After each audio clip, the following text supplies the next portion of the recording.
نجرا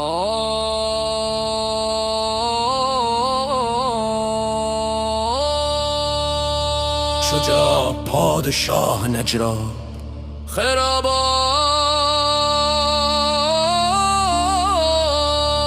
فدواگری جوان مردی و مناجات در سرزمین کوه و چشمه کاپیسا. نجرا ای بام سبز وفا، ای سرزمین صفا و پناه، در هر چشم زلال نگاه میتابد نام شجاع پادشاه.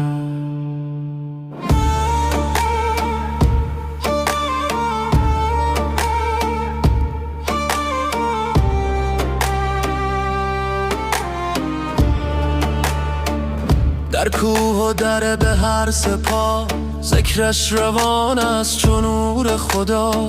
در کاپیسا و شمالی زمین هر دل ز او دارد ایمان و دین. او حل عشق است نه حل گناه، چراغ شبان امید سپاه. در خرابات و در مناجات به نامش تپد سینه بی پناه.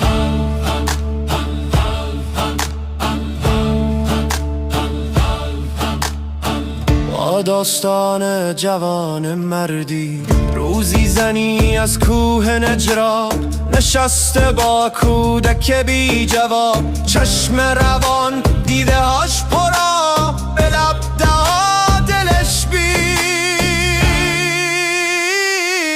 پناه.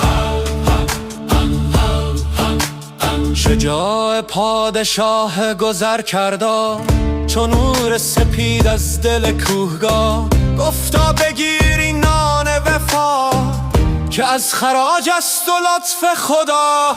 زن گفت با اشک و شور و پناه، خدا نگهدار شجاع پادشاه که نامش به هر چشم او را چو ذکر فرشته است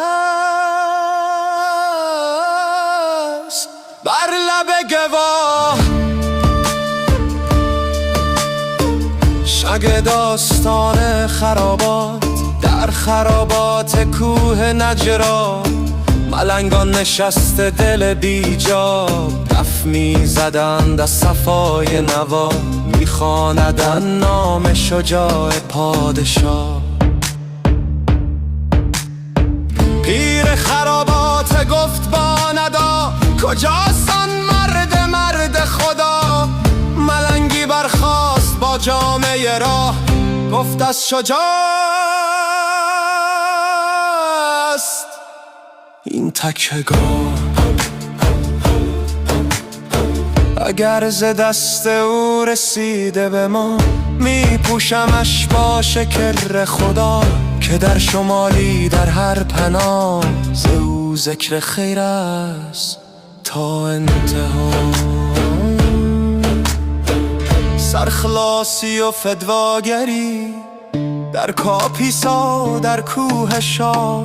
زنده است یاد شجاع پادشاه در حکم خرابات مرد وفا. در کار مردم فدای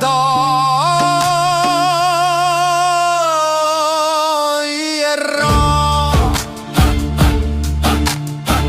او سرخلاص از خالص شما، نه اهل ریا نه بنده جا. در بین خلق نشانی نداره جز عشق و مهر و صفای خدا. قاضی و وکیل از او در گواه که عدلش شکوه هست و مهر پناه. ملک و بزرگ از مقامش فتاد زانو زدندش به اشک و نگاه. در کوه و چشمه در هر درا میگوید فخر شمالی پناه. شجاع پادشاه هست و نور سپاه در دل ما تا ابد جاودان.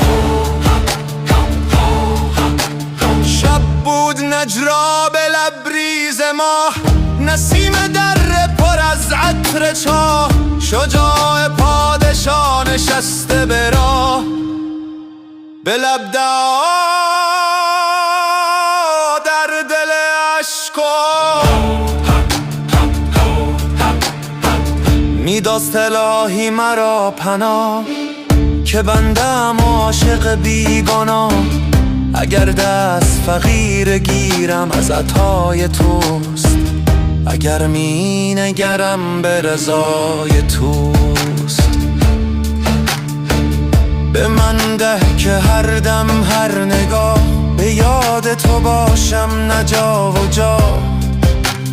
با صبح که از کوه بالا دمید، کودک خندید و مادر شنید. دیشب شجاع پادشاه دعا، به نام ما کرد در پیش خواب.